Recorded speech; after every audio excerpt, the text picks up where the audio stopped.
এই পর্বে সেমিস্টার 2 এর CC3 পেপারের ইউনিট 2 এর সাব ইউনিট 3 নিয়ে আলোচনা করা হবে। আলোচনার মুখ্য বিষয়টি হলো কোলবার্গ মোরাল ডেভেলপমেন্ট থিওরি, অর্থাৎ কোলবার্গের নৈতিক বিকাশের তত্ত্ব। এই বিষয়টি আমরা সাইকোলজি পেপারের গ্রোথ অ্যান্ড ডেভেলপমেন্ট চ্যাপ্টারের মধ্যে ডিফারেন্ট থিওরিস অফ ডেভেলপমেন্টের একটি অংশের মধ্যে কোলবার্গের নৈতিক বিকাশের তত্ত্বটি আমরা পেয়ে থাকি। তো এই কোলবার্গের নৈতিক বিকাশের তত্ত্বকে আমরা 3টি দিক থেকে আলোচনা করতে পারি। প্রথমটি হলো নৈতিক বিকাশের অর্থ, অর্থাৎ কনসেপ্ট অফ মোরাল ডেভেলপমেন্ট। দ্বিতীয়টি হলো theory of moral development according to Kohlberg, অর্থাৎ কোলবার্গের মতে নৈতিক বিকাশের তত্ত্বটি কী, এবং তার সাথে সাথে implication of moral development according to Kohlberg, অর্থাৎ কোলবার্গের মতে নৈতিক বিকাশের তত্ত্বের শিক্ষাগত প্রয়োগ। ব্যক্তিটি হলেন লরেন্স কোলবার্গ। এনার সম্পর্কে একটু বলে রাখা দরকার, ইনি প্রথম শিকাগো বিশ্ববিদ্যালয় থেকে পড়াশোনা করেন, পরবর্তীতে হার্ভার্ড বিশ্ববিদ্যালয় থেকে গবেষণা করেন। এরপর ওই শিকাগো বিশ্ববিদ্যালয়ের ডিপার্টমেন্ট অফ সাইকোলজিতে অধ্যাপক হিসেবে নিযুক্ত হয়। দীর্ঘ 25 বছর তিনি পিয়াজের মোরাল ডেভেলপমেন্টের ওপর কাজ করেন এবং তার ফলস্বরূপ তিনি তার মোরাল ডেভেলপমেন্ট অর্থাৎ নৈতিক বিকাশের তত্ত্বটি উপস্থাপন করেন। তো প্রথমেই আমরা দেখি নৈতিক বিকাশ বলতে কি বোঝায়, এর অর্থ কী, concept of moral development. Morality অর্থাৎ নৈতিকতা কথাটি একটি ল্যাটিন ওয়ার্ড মোরালিটাস থেকে এসছে, অর্থাৎ মোরালিটাস কথা অর্থ হচ্ছে ম্যানার। ম্যানার বিষয়টি বলতে বোঝায় অর্থাৎ ব্যক্তির চরিত্র অথবা আচরণ সম্বন্ধীয় ঠিক ভুল বা ভালো মন্দ বিচারকরণের নীতি, যেটাকে আমরা ইংরেজি character of behaviour rules or judgement of right or wrong or good or bad. অর্থাৎ নৈতিকতা হলো কোনো ব্যক্তির কোনো একটি পরিস্থিতিতে ঠিক বা ভুল অথবা কোনটি ভুল না মন্দ, ভালো না মন্দ, সেই সম্পর্কিত আচরণের প্রকাশ ঘটানো ও বিচারকরণের ক্ষমতার প্রয়োগ করা, তাই হলো নৈতিকতা। তাহলে আমরা দেখি মোরাল ডেভেলপমেন্ট বলতে কি বোঝায়। Moral development is the emergence, change, develop and understanding of morality from infancy through adulthood. Morality develop across a lifetime and it influenced by an individual experience and their behavior when faced with moral issues through different period physical and cognitive development. অর্থাৎ নৈতিক বিকাশ হলো নৈতিকতার পরিবর্তন, বিকাশ ও বোধ, অর্থাৎ যার দ্বারা ব্যক্তি তার অভিজ্ঞতার সাথে নতুন নতুন নৈতিক পরিস্থিতিতে যুক্তিকরণ ক্ষমতার দ্বারা মোকাবেলা করতে শেখায়। অর্থাৎ নৈতিকতার বিকাশ একটি বিশেষ দিকের উপর গুরুত্ব দেয়, যেটি হলো moral development is the gradual development of individual concept of right or wrong, conscious religious values, social attitudes and certain behaviour. অর্থাৎ নৈতিক বিকাশ ব্যক্তির মধ্যে সচেতনতা, মূল্যবোধ, সামাজিক মনোভাব ও পরিস্থিতিগত আচরণ প্রভৃতি বিষয়গুলিকে ধীরে ধীরে বিকাশ ঘটায়। তো আমরা দেখি moral development according to Kohlberg, অর্থাৎ কোলবার্গের মতে এই নৈতিক বিকাশটা কী, এবং এই সম্পর্কে বলে রাখি তিনি 1952 অর্থাৎ 1952 সালে তিনি তার নৈতিক বিকাশের তত্ত্বটি সর্বসম্মুখে তুলে ধরেন। তো কোলবার্গের মতে নৈতিক বিকাশ কী, তো এই সম্পর্কে তিনি তার মতে 3টি উপাদান সম্বন্ধিত বিষয়কে তুলে ধরেছেন। অর্থাৎ নৈতিক বিকাশ 3টি বিষয়ের উপর দিয়ে গঠিত হয়। প্রথমটি হলো কগনিটিভ ডেভেলপমেন্ট, অর্থাৎ জ্ঞানমূলক বিকাশ। কোলবার্গের মতে জ্ঞানমূলক বিকাশটি কীরূপ হয় তা প্রথমেই তিনি ব্যাখ্যা দিয়েছেন, যে বলেছেন শিশু জন্মের পর থেকেই ধীরে ধীরে তার মধ্যে জ্ঞানমূলক বিকাশটি শুরু হয়। বয়সের সাথে সাথে তার মধ্যে বিভিন্ন ধরনের প্রত্যক্ষজনিত, চিন্তনজনিত, যুক্তিগত, সমস্যা সমাধানগত, জ্ঞানমূলক দিকের বিকাশ ঘটতে থাকে এবং এই বিকাশের সাথে সাথে পরবর্তী পর্যায়ে তার মধ্যে কগনিটিভ ডিলেমা তৈরি হয়, অর্থাৎ জ্ঞানমূলক দ্বন্দ্ব, যেটাকে আমরা বলি কগনিটিভ কনফ্লিক্ট, জ্ঞানমূলক দ্বান্দ্বিক বিষয় তার মধ্যে তৈরি হয়। অর্থাৎ কোলবার্গ বলেন যে ব্যক্তির নীতিবোধ তার বিভিন্ন দ্বন্দ্বের অবসান ঘটিয়ে জ্ঞানমূলক স্তরে বিভিন্ন সামঞ্জস্য বিধানকে ফিরিয়ে আনে। অর্থাৎ এই জ্ঞানমূলক দ্বন্দ্বের মধ্যে ব্যক্তি ও তার সামাজিক পরিবেশের মধ্যে পারস্পরিক প্রতিক্রিয়ার অবসান ঘটে। ব্যক্তি যখন জ্ঞানমূলক দ্বন্দ্বের মোকাবিলা করে তখনই তার নৈতিক ধারণাগুলি পৃথক পৃথক ক্ষেত্রে কিন্তু স্তরে কিন্তু গঠিত হয়। এইভাবেই ব্যক্তির মধ্যে যুক্তি নির্ভর এবং নীতিবোধ জাগ্রত হয়। জ্ঞানমূলক দ্বন্দ্ব থেকে মুক্তি পাওয়ার প্রচেষ্টায় ব্যক্তির মধ্যে নৈতিক জীবনের বিকাশ ঘটায়। এরপর পরবর্তী স্তরে জ্ঞানমূলক দ্বন্দ্বের অবসানের মধ্যে দিয়ে তার মধ্যে টেক রোল প্লে অর্থাৎ রাইট রং জাজমেন্টাল বিষয়গুলি গঠিত হয়, অর্থাৎ নির্দিষ্ট ভূমিকা গ্রহণের ক্ষমতা তার মধ্যে হয়। অর্থাৎ এক্ষেত্রে যদি কোলবার্গ বলেন যে ভূমিকা গ্রহণের ক্ষমতাই হলো কোনো একটি পরিস্থিতিকে অন্যের মতো করে দেখে মূল্যায়ন করা ও মর্যাদা দেওয়া। অর্থাৎ এই ক্ষমতার দ্বারাই ব্যক্তি তার নিজের কোনো বিশ্বাসকে অন্যের বিশ্বাসের সাথে তুলনা করে নৈতিক বিচারকরণের ক্ষমতা বৃদ্ধি করে। অর্থাৎ বলতে গেলে যে ব্যক্তি ভূমিকা গ্রহণের ক্ষমতা যত বেশি, সে অন্যান্য মতামতকে গভীরভাবে উপলব্ধিও করে তত বেশি। অর্থাৎ এই তিনটি উপাদানের পরস্পরের উপর নির্ভরশীল করেই জ্ঞানমূলক বিকাশ, জ্ঞানমূলক দ্বন্দ্বের কারণ এবং দ্বন্দ্বের অবসান ঘটিয়েই ব্যক্তির মধ্যে কিন্তু নৈতিক বিকাশের গঠন হয়।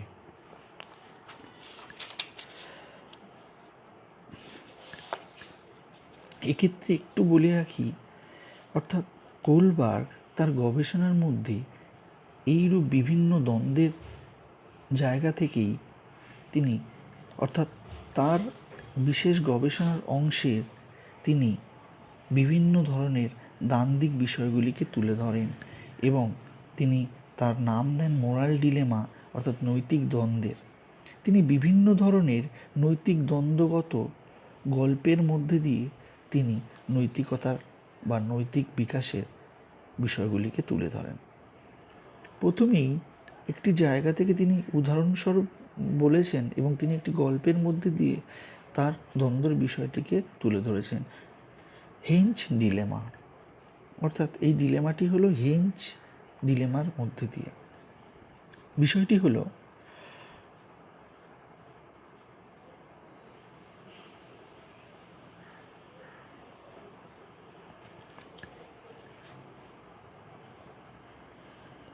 হেঞ্চ নামক একজন দম্পতি ছিলেন। হেঞ্চের স্ত্রী এক বিশেষ ক্যান্সার রোগের আক্রান্ত হয়। হেঞ্চ রীতিমতো ডাক্তারের কাছে যান এবং সেখানে ডাক্তার একজন বিজ্ঞানীর কথা বলেন যার কাছে সেই ক্যান্সার ভালো হওয়ার ওষুধ আছে। হেঞ্চ সেই বিজ্ঞানীর কাছে যান। বিজ্ঞানীর কাছে গিয়ে হেঞ্চ ওষুধের দাম বাবদ তার কাছে দাবি করেন, কিন্তু ওষুধের দাম অনেক হওয়ার দরুন সে তার থেকে সেটি কিনতে পারে না। পরে বিভিন্ন বন্ধুবান্ধব, আত্মীয় স্বজনের কাছ থেকে অর্থ ধার করেও তিনি নির্ধারিত মূল্য জোগাড় করতে পারেন না। বিজ্ঞানী তাকে নির্ধারিত মূল্যের কমে ওষুধটি দিতে অস্বীকার করেন। তখন একদিন হেঞ্চ তার ল্যাবরেটরি থেকে ওই ওষুধটি চুরি করেন এবং তার স্ত্রীকে দেন। স্ত্রী সুস্থ হন। তো এই ধরনের গল্পের বা ডিলেমার মধ্যে দিয়ে একটি বিশেষ জায়গা তিনি তুলে ধরেছেন, বিশেষ প্রশ্ন দ্বারা তিনি জায়গাগুলোকে তুলে ধরেছেন। এখানে একটা কথা বলেছে, should Heinz break into the laboratory to sell the drug for his wife, why or why not. এক্ষেত্রে হেঞ্চ যে কাজটি করেছে, অর্থাৎ বিজ্ঞানী ল্যাবরেটরি থেকে ওষুধটি চুরি করেছেন, এই চুরি করার পেছনে সে কি ঠিক করেছেন না ভুল করেছেন? তো এই ধরনের দ্বন্দ্ব তৈরি করেই গোলবার বিভিন্ন মানুষের উপর সেই দ্বন্দ্বের জায়গাগুলির প্রয়োগ করেন এবং তার প্রশ্ন উত্তরের মধ্যে দিয়ে বিশেষ বিশ্লেষণ করেন এবং তিনি দ্বন্দ্বমূলক এই নৈতিক বিকাশের তত্ত্বটি প্রতিষ্ঠা করেন। তিনি নৈতিক বিকাশের ক্ষেত্রে তিনি বলেন 3টি পর্যায় রয়েছে, অর্থাৎ লেভেলস অফ মোরাল ডেভেলপমেন্ট, 3টে লেভেলের কথা উল্লেখ করেন এবং স্টেজেস অফ মোরাল ডেভেলপমেন্ট অর্থাৎ স্তর, নৈতিক বিকাশের স্তর এবং 6টি স্তরের কথা তিনি উল্লেখ করেন।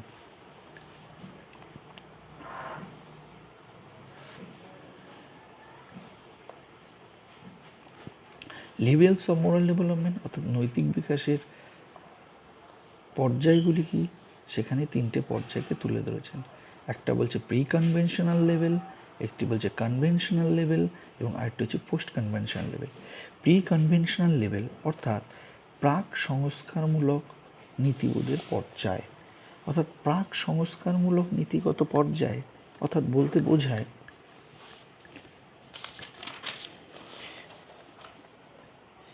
এই পর্যায়ে মানুষ ভালো মন্দ বিচার করে তার নিজের চাহিদা ও প্রত্যক্ষণের উপর নির্ভর করে। এই সময়ে সমাজ স্বীকৃত নিয়মগুলি সে বোঝে না, অর্থাৎ moral reasoning is based on external reward and punishment. পরবর্তী পর্যায়টি হল কনভেনশনাল লেভেল অর্থাৎ সংস্কার প্রভাবিত পর্যায়, অর্থাৎ law and rules are upheld simply because they are law and rules।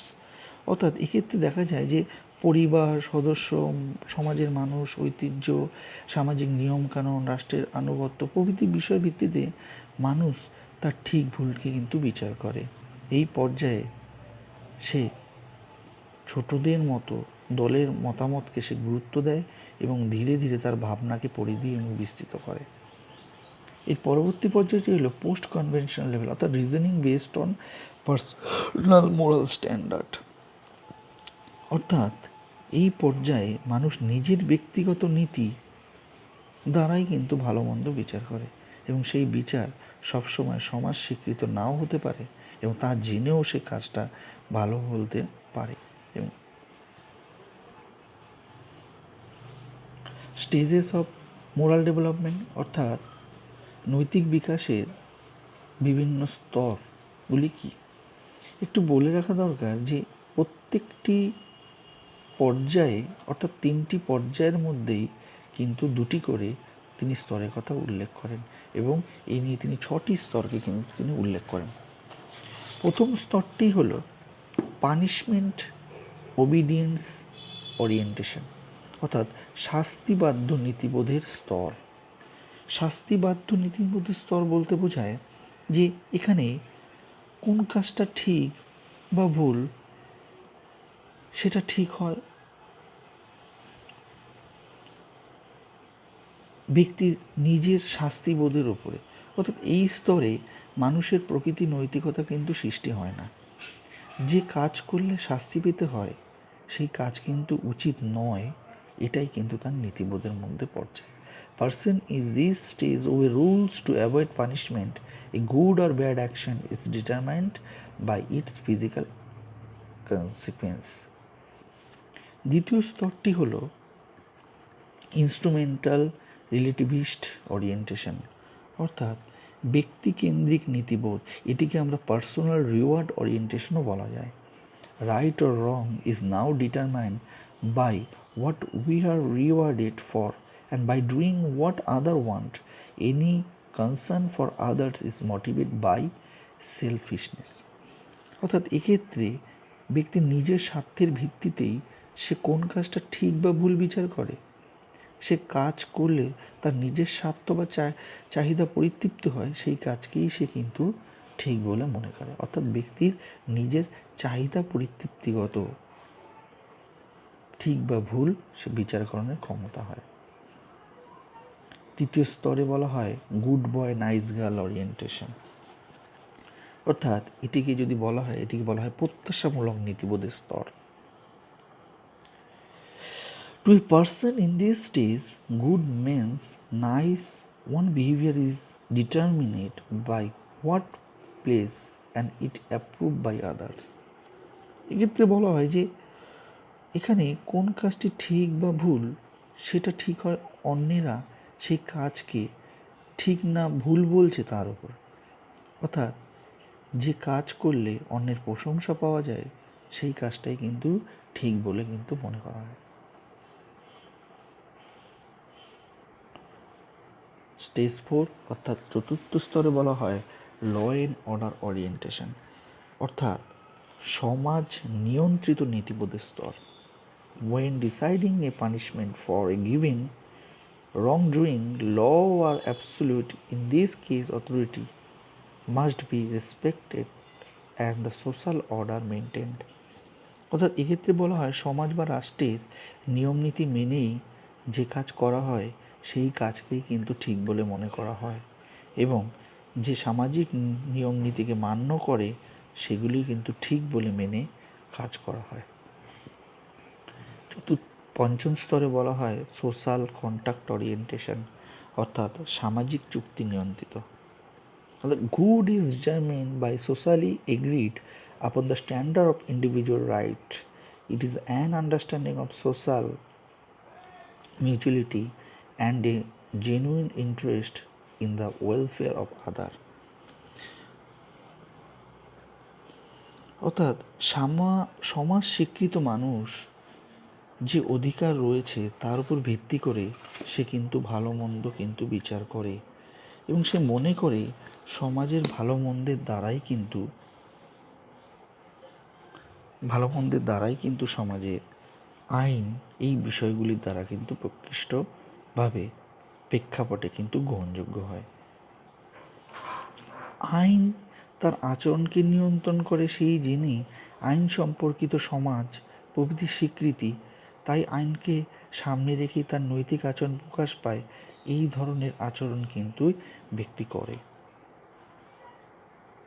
পরবর্তী স্তর হলো অর্থাৎ ষষ্ঠ স্তর হলো ইউনিভার্সাল এথিক্যাল প্রিন্সিপাল ওরিয়েন্টেশন, অর্থাৎ সার্বজনীন নীতিবোধের স্তর। সার্বজনীন নীতিবোধের স্তরকে এইভাবে আমরা বলি যে এই স্তরে নৈতিক আচরণের ক্ষেত্রে ব্যক্তির বিবেক কিন্তু খুব সক্রিয় হয়। কোনো আইন বা সমাজ চুক্তি দ্বারা নয়, ব্যক্তির আচরণ নিয়ন্ত্রিত হয় তার বিবেকের দ্বারাই। কিন্তু সকলের কল্যাণ হবে এমন আচরণই কিন্তু সে ঠিক করে, নিজের আচরণ তা প্রকাশ ঘটায়। অর্থাৎ এখানে ভালো মন্দ যদি বিচার করা হয় পুরোপুরি মানুষের বিবেকবোধের উপর নির্ভরশীল। প্রত্যেক মানুষ নিজের কিন্তু যুক্তিকণের ক্ষমতা রয়েছে, তার উপর নির্ভর করেই কিন্তু ব্যক্তি তার বিচার করে। এখানে সমাজ সংস্কৃতি স্বীকৃতি রাষ্ট্র নিয়ম নীতি এগুলো জানলেও তার ঊর্ধ্বে গিয়ে কিন্তু সে বিচার করে।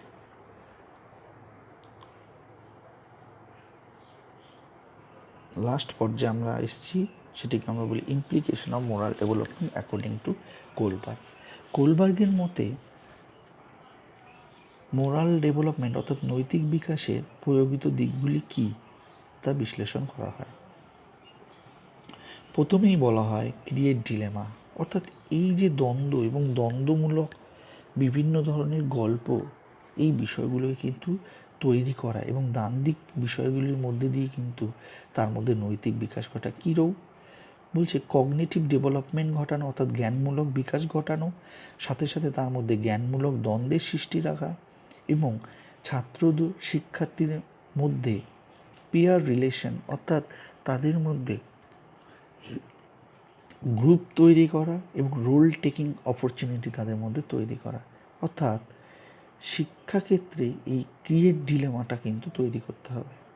পরবর্তীকালে ডেলি এক্সপিরিয়েন্সেস অর্থাৎ প্রাত্যহিক অভিজ্ঞতা সম্পর্কিত বিষয়গুলি এক্ষেত্রে কিন্তু কাজ করবে, যেমন জাস্টিস পার্সপেক্টিভ অর্থাৎ ন্যায় বিচার সংক্রান্ত বিষয়গুলির অভিজ্ঞতা, কেয়ার পার্সপেক্টিভ অর্থাৎ যত্ন সহকারে বিষয়গুলি কীরূপ নৈতিক বিচারকরণ ক্ষমতা উঠে আসে সেইগুলি এবং তার মধ্যে আচরণ সম্পর্কিত, অর্থাৎ প্রাত্যহিক এক্সপিরিয়েন্সগুলি কিন্তু শিক্ষার্থীর মধ্যে দিতে হবে। একটি জায়গা যাকে বলা হয় অল্টারিজম, অর্থাৎ অল্টারিজম কথাটি একটি ফিলোসফিক্যাল টার্ম, অর্থাৎ এখানে বলা হয় যে নৈতিক ব্যবহার, নৈতিক ক্রিয়া, নৈতিক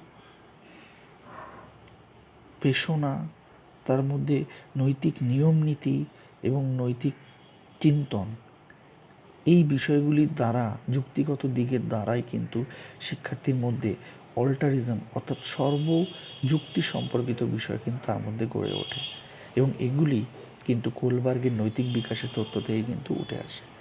অর্থাৎ moral behaviour, moral action, moral feeling, moral rule, moral thought, moral reasoning, এগুলির দ্বারাই কিন্তু একজন শিক্ষার্থীর মধ্যে নৈতিক বিকাশের বিষয়গুলো কিন্তু প্রয়োগিত হয়। পরবর্তীতে বলা হয় প্রিন্সিপাল অফ মোরাল ম্যাচুরিটি, অর্থাৎ একজন শিক্ষার্থীর মধ্যে নৈতিক পরিণমন ঘটানো তার দ্বারা, এবং এক্ষেত্রে কিন্তু তিনি বিভিন্নভাবে বলেছেন যে families and parents play a primary role in moral development. এক্ষেত্রে কিন্তু প্রাথমিকভাবে অভিভাবক এবং পরিবারের সদস্যদের মধ্যে দিয়ে কিন্তু শিক্ষার্থীর মধ্যে মোরাল ডেভেলপমেন্ট ঘটবে। Induction discipline, encourage positive moral rules প্রভৃতির দ্বারাই কিন্তু শিক্ষার্থীর মধ্যে কিন্তু নৈতিক বিকাশ ঘটে থাকে। এরপরে বলছি স্কুল রুলস, কিছু বিষয়গুলো রয়েছে যেগুলো বিদ্যালয় কিন্তু তার রুলের মধ্যে কিন্তু পড়ে, যেমন হিডেন কারিকুলাম অর্থাৎ লক্ষ্যায়িত পাঠ্যক্রম, ক্যারেক্টার এডুকেশন চরিত্রগত শিক্ষা, ভ্যালু ক্ল্যারিফিকেশন অর্থাৎ মূল্যবোধের বিভিন্নতা, সার্ভিস লার্নিং সেবামূলক শিখন, কগনিটিভ এডুকেশন অর্থাৎ জ্ঞানমূলক শিক্ষা প্রভৃতি এই ধরনের বিষয়গুলিকে স্কুলের বিদ্যালয়ের মধ্যে দিয়ে তার পাঠ্যক্রমের মধ্যে দিয়ে শিক্ষার্থীর সামনে তুলে ধরা প্রয়োজন। ডিফারেন্ট অ্যাক্টিভিটির মধ্যে ডোমেন অফ মোরাল ডেভেলপমেন্ট অর্থাৎ নৈতিক বিকাশের বিভিন্ন ধারাগুলিকে উল্লেখ করা, ইন ক্লাস অ্যাক্টিভিটির মধ্যে এথিক্স এডুকেশনকে তুলে ধরা অর্থাৎ নীতিগত শিক্ষাকে তুলে ধরা, গ্রুপ ডিসকাশন করা এবং ভ্যালু ক্ল্যারিফিকেশন এক্সারসাইজ অর্থাৎ মূল্যবোধ সংক্রান্ত বিষয়গুলির মধ্যে দিয়ে তার মোরাল ডেভেলপমেন্ট ঘটে। এবং লাস্ট পর্যায়ে বলা যায় যে এই যে নৈতিক বিকাশ এবং কোলবার্গের নৈতিক বিকাশের প্রতিটি স্তরের মধ্যে দিয়ে কিন্তু বিশেষভাবে তার প্রয়োগিত দিকগুলি তুলে ধরা হয়েছে। যেমন ফার্স্ট স্টেজের মধ্যে দিয়েই কিন্তু ওবিডিয়েন্স এবং সেলফ ইন্টারেস্টের কথা বলা হয়েছে শিক্ষার্থীর মধ্যে তুলে ধরা। দ্বিতীয় স্টেজের মধ্যে দিয়েই তার মধ্যে conformity and law and order অর্থাৎ নিয়ম নীতিগত অর্ডারগুলি কিন্তু তুলে ধরা, এবং তৃতীয় স্টেজের মধ্যে কিন্তু বলা হয়েছে human rights and human ethics, এই বিষয়গুলি তার তৃতীয় স্তরের মধ্যে দিয়ে কিন্তু তুলে ধরা। Thank you.